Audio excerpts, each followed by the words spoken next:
Hello everyone, আজি আপোনালোকৰ বাবে এটা এগলেছ স্পঞ্জি আটা কেকৰ ৰেচিপি লৈ আহিছো। অৰ্থাৎ আপোনালোকে এই কেকটো কণী নোহোৱাকৈ কেৰাহীত সহজতে বনাব পাৰিব আৰু লগতে আপোনালোক সকলোকে আকবা আদৰণি জনাইছো আছামিজ কিচেন চেনেললৈ। আজি ৰেচিপিটো বনাওঁতে মই অডি ইকোবেক পাৰ্চমেন্ট পেপাৰটো ব্যৱহাৰ কৰি দেখুৱাম। আসলতে অডিৰ ফালৰ পৰা আমাক কিছুমান প্ৰডাক্ট ৰিভিউ কৰিবলৈ পঠিয়াইছিলে আৰু তাৰে দুটা প্ৰডাক্ট মই আজি ভিডিঅ'টোত ইউজ কৰি দেখুৱাম। আপোনালোকে Amazonত গৈ অডিৰ প্ৰডাক্টসমূহ চাব পাৰে আৰু দৰকাৰী বুলি ভাবিলে কিনিব পাৰে। তেনেহলে আহকচোন কেকটো বনাবলৈ আৰম্ভ কৰো। কেক বনাবলৈ ব্যৱহাৰ কৰা ইনগ্ৰেডিয়েন্টসমূহ আপোনালোকে স্ক্ৰীনত দেখিবলৈ পাইছে। প্ৰথমতে এইটো মই অডি ইকোবেক পাৰ্চমেন্ট পেপাৰটো ব্যৱহাৰ কৰিম। এই পাৰ্চমেন্ট পেপাৰটো বেকিং আৰু কুকিংৰ কাৰণে ব্যৱহাৰ কৰা হয়। এই পাৰ্চমেন্ট পেপাৰটো নন ষ্টিকি হয়, ৰিউজেবল হয়, কনভিনিয়েন্ট হয়, হেলদি হয় আৰু ইকো ফ্ৰেন্ডলি হয়। এতিয়া কেকটো বনাবলৈ পেপাৰখনৰ এটা অংশ মই পেকেটটোৰ পৰা উলিয়াই লম। ইয়াতে এনেকুৱা এখন ব্লেড থাকে। পেপাৰখনৰ যিমানখিনি প্ৰয়োজন সিমানখিনি ইয়াতে কাটি উলিয়াই ল'ব পাৰি। এইটো মই কেক বনোৱা বাটিটো লৈছো। এই বাটিটোৰ জোখাৰে গুলকৈ মই পেপাৰখন কাটি লম। আপোনালোকে যদি স্কুৱেৰ সাইজৰ কণ্টেইনাৰ ব্যৱহাৰ কৰে পেপাৰখন কাটি নোলোৱাকৈ ব্যৱহাৰ কৰিব পাৰিব। এই পেপাৰখন ইউজ কৰিলে আপুনি কেৰাহী বা ওভেনৰ ট্ৰেত তেল, ঘি বা বাটাৰ সানি লোৱাৰ কোনো দৰকাৰ নাই। আৰু এই পেপাৰখন ব্যৱহাৰ কৰিলে কেক বা অন্য খাদ্য পেপাৰখনত লাগি নধৰে। তেল বা বাটাৰ ইউজ নকৰাকৈ বনাব পৰা যায় বাবে ইকোবেক পাৰ্চমেন্ট পেপাৰটো আমাৰ কাৰণে হেলদিও হয়। এই পেপাৰখন আপুনি বহুবাৰ ইউজ কৰিব পাৰে। মানে এবাৰ ইউজ কৰিয়ে পেলাই দিব নালাগে অন্য বাটাৰ পেপাৰৰ দৰে। মানে এই পেপাৰখন ৰিউজেবল হয় আৰু আপুনি এই পাৰ্চমেন্ট পেপাৰখন মাইক্ৰৱেভ বা জেনেৰেল ওভেন বা গেছত বনোৱা কেৰাহী বা পেনতো ইউজ কৰিব পাৰিব। মই কেকটো কেৰাহীত বনাই দেখুৱাম। সেইকাৰণে এই পেপাৰটো ব্যৱহাৰ কৰিবলৈ কনভিনিয়েন্টও হয়। এই পেপাৰখন ইকো ফ্ৰেন্ডলি হয়। এইখন সহজতে মাটিৰ লগত মিহলি হৈ যায়, অৰ্থাৎ বায়'ডিগ্ৰেডেবল হয়। এয়া চাওক বাটাৰ বা ৰিফাইন তেল ব্যৱহাৰ নকৰাকৈ পেপাৰখন ধুনীয়াকৈ বাটিটোত লাগি ধৰিছে। এতিয়া এই বাটিটো ৰাখি দিম। এতিয়া কেক বনাবলৈ ডাঙৰ বাটি এটাত 1 কাপৰ 3/1 ৰিফাইন তেল দি ললো আৰু তেলখিনিত 1 কাপ মিক্সাৰ গ্ৰাইণ্ডাৰত গুড়ি কৰি লোৱা চেনি দি লৈছো। এতিয়া তেলৰ লগত চেনিৰ গুড়িখিনি ফেটি ভালদৰে মিক্স কৰি লম। এয়া মই চেনি আৰু তেলখিনি 3-4 মিনিটমান মিহিকৈ ফেটি ললো। চাব যাতে চেনিখিনি ভালদৰে মিহলি হৈ যায়। আৰু এয়া আন এটা বাটিত 150 গ্ৰাম আটা লৈছো। ইয়াতে 1.5 কাপ আটা আছে। কেকত ব্যৱহাৰ কৰা সকলোখিনি বস্তু মই এই কাপটোৰে জুখি লৈ দিছো। আটাখিনিত 1 চামুচ বেকিং পাউডাৰ দি ললো। আটা আৰু বেকিং পাউডাৰখিনি ভালদৰে এবাৰ মিক্স কৰি লম। আৰু এইখিনি আগতে ফেটি লোৱা চেনি আৰু তেলৰ মিশ্ৰণখিনি লৈছো। ইয়াতে আটাখিনি দি ললো। আৰু এয়া 1 কাপতকৈ অলপ কম গাখীৰ লৈছো। গাখীৰখিনি ইয়াতে অলপ অলপকৈ দি লম আৰু গোটেইখিনি ভালদৰে লাহে লাহে মিক্স কৰি মিহিকৈ ফেটি লম। গাখীৰখিনি দিওঁতে অলপ অলপকৈ দি লৈছো। গাখীৰখিনি এবাৰতে বেছিকৈ দি ল'লে কেকৰ মিশ্ৰণখিনি বেছি পনীয়া হৈ যাব পাৰে। আৰু এইখিনি ফেটোতে লাহে লাহে ফেটি ল'ব লাগিব। বেছি জোৰেৰে ফেটিলে কেকটো টান হৈ যাব পাৰে।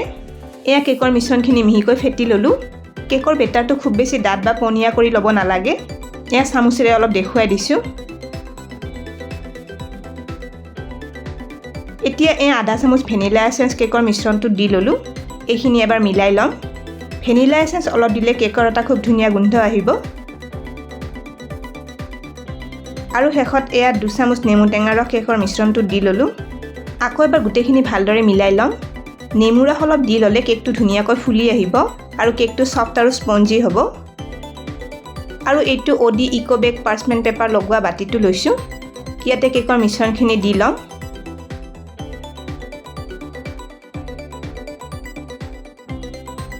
এক্সট্ৰা এয়াৰ বাবুলখিনি ওলাই যাবলৈ বাটিটো এইদৰে অলপ থপথপাই দিছো। কেকটো বনাবলৈ কেৰাহী এটা গেছত বহুৱাই দিছো। কেৰাহীটোৰ মাজত এখন সৰু ষ্টীলৰ প্লেট দি লৈছো। আপোনালোকে ইয়াতে এডাল সৰু ষ্টেণ্ড ব্যৱহাৰ কৰিবও পাৰে। এতিয়া কেৰাহী ঢাকনিখন লগাই 10 মিনিটমান গেছৰ মিডিয়াম ফ্লেমত কেৰাহীটো গৰম হ'বলৈ দিম। 10 মিনিটমান পিছত ঢাকনিখন আঁতৰাই ললো। কেকৰ বাটিটো প্লেটখনৰ ওপৰত বহুৱাই দিছো। এতিয়া আকৌ কেৰাহী ঢাকনিখন লগাই প্ৰায় 1 ঘণ্টা 10 মিনিটমান কেকটো বেক হ'বলৈ দিম। এইখিনি সময়ত গেছৰ ফ্লেমটো একেবাৰে কমাই থৈছো। প্ৰায় 1 ঘণ্টা 10 মিনিটমান হৈ গৈছে। কেৰাহী ঢাকনিখন আঁতৰাই ললো। এয়া চাওক কেকটো ধুনীয়াকৈ ফুলি আহিছে। খলা এডাল সোমোৱাই কেকটো সিজিছে নে নাই এবাৰ চাই লম। কেকটো ধুনীয়াকৈ সিজি গৈছে। এতিয়া কেকটো একেবাৰে ঠাণ্ডা হ'বলৈ দিম। এয়া আমাৰ কেকটো একেবাৰে ঠাণ্ডা হৈ গৈছে। প্লেট এখন ওপৰত দি কেকটো উলিয়াই লম।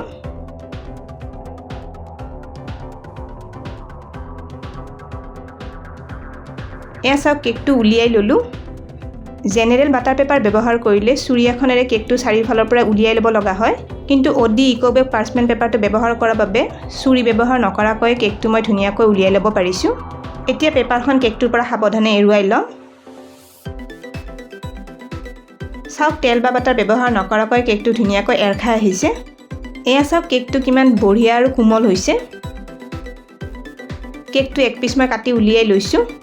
কণী বা দৈ নিদিয়াকৈ এই কেকটো খুব ধুনীয়া ছফ্ট আৰু স্পঞ্জি হয়। তেনেহ'লে এনেকৈ আপোনালোকে সহজতে এই কেকৰ ৰেচিপিটো বনাই চাব পাৰে। আৰু এতিয়া শেষত মই অডি ইউনিৰেপছৰ পেপাৰ ফইলটো ইউজ কৰি দেখুৱাম। এইটো অডি ইউনিৰেপৰ পেপাৰ ফইল হয়। এই পেপাৰ ফইলটো আপোনালোকে ৰুটি, পৰঠা, চেণ্ডউইচ, বাৰ্গাৰ আদি ৰেপ কৰি বা পেকিং কৰি ৰাখিবলৈ ব্যৱহাৰ কৰিব পাৰে। এই পেপাৰটোত খোৱা বস্তু ৰেপ কৰি থ'লে বহুত দেৰিলৈ ফ্ৰেছ হৈ থাকে। এই পেপাৰ ফইলটো কেমিকেল আৰু মেটেল ফ্ৰী হয় বাবে এলুমিনিয়াম ফইলতকৈ হেল্ডিও হয়। পেপাৰ ফইলখনত এনেকৈ চেণ্ডউইচ, ৰুটি বা পৰঠা পেকিং কৰি স্কুল বা অফিচৰ টিফিনত দিব পৰা যায়। আৰু এই পেপাৰ ফইলটোত পেকিং কৰি থোৱা খোৱা বস্তু ঠাণ্ডা হৈ গ'লে অভেন বা মাইক্ৰৱেভত গৰম কৰিও খাব পৰা যায়। মানে এই পেপাৰ ফইলটো ৰিহিটেবল হয়। ভিডিঅ'টো শেষলৈকে চোৱাৰ বাবে অশেষ ধন্যবাদ জনালোঁ। ভিডিঅ'টো ভাল পালে লাইক আৰু শ্বেয়াৰ কৰি দিব।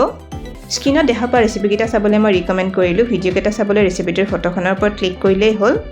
তেনেহ'লে আজিলৈ আহিছোঁ, আকৌ লগ পাম আৰু এটা নতুন ৰেচিপি ভিডিঅ'ৰ সৈতে।